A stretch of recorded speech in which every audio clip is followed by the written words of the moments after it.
Ginawa. Bakla! Bakla! Sa'yo'y sinong lumikha? Marahil ngayon, utak mo ay gulong-gulo sa mga bagay na naglalaro sa iyong ulo. Kailan matutuldukan? Kailan mapagbibigyan?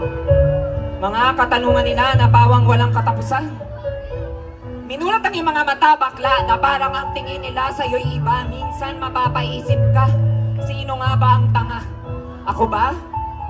O sila? Gusto ng ama mo, Jethro, ikaw ay magsundalo upang masabing napalaki ng husto.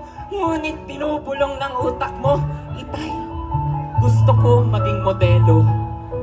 Jethro, magsayang kanaya ng utos sa iyo ng iyong ama, ngunit pawang nabibingi ka dahil sa Miss Universe ay tutok na tutok ka.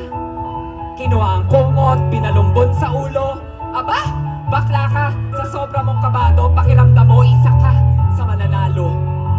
Kinuha ang high heels ng ina, bakla, ikaw ay naglakad. Kinuha ang kurtina at sinaplot sa katawan mong hubad. Pilipinas ang sigaw at naluklok sa pagkapanalo.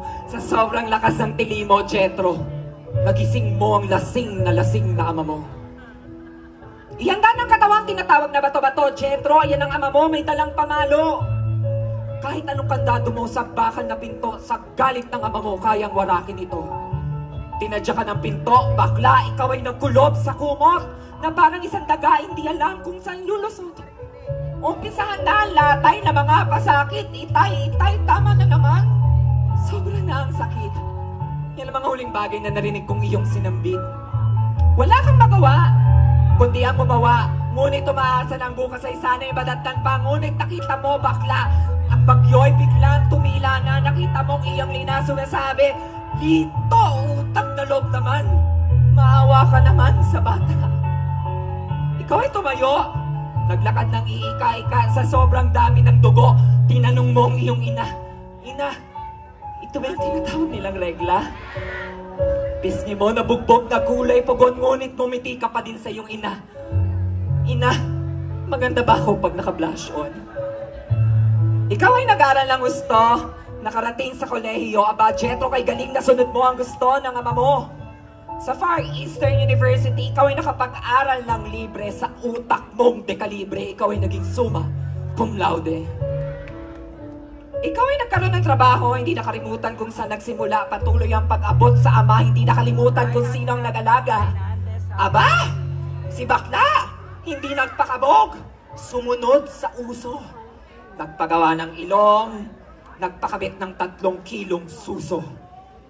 Ikaw ay nagpaganda, hinubog na ng sobra-sobra. Halos lahat nga nang makakita sa'yo, tinatawag ka, Huy, Diyosa. Pangit man o gwapo, basta gustuhin mo, katawan nila maya't maya, nagtitikman mo. Rampa dito, rampa dyan, aura dito, aura dyan.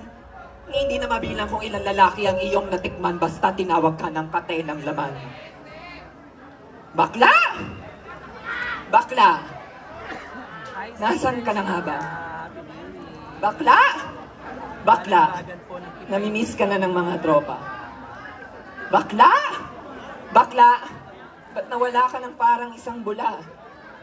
Yung pala, bakla, namatay ka dahil sa tinatawag nila na Aida. Ladies and gentlemen, this is a real story of my childhood friend whose name is Jethro. Namatay po sa mga tinatawag na mga bakla na Aida, or in layman's term, what we know as AIDS, or Acquired Immune Deficiency Syndrome. Nakaraniwan po ngayong kinamamatay ng ating mga kapatid sa LGBTQIA+ community, where in fact we have the most alarming cases of AIDS right now for year 2025. That's why my talent serves as a message na ang pagpapatingin po laban sa AIDS ay hindi po dapat katakutan.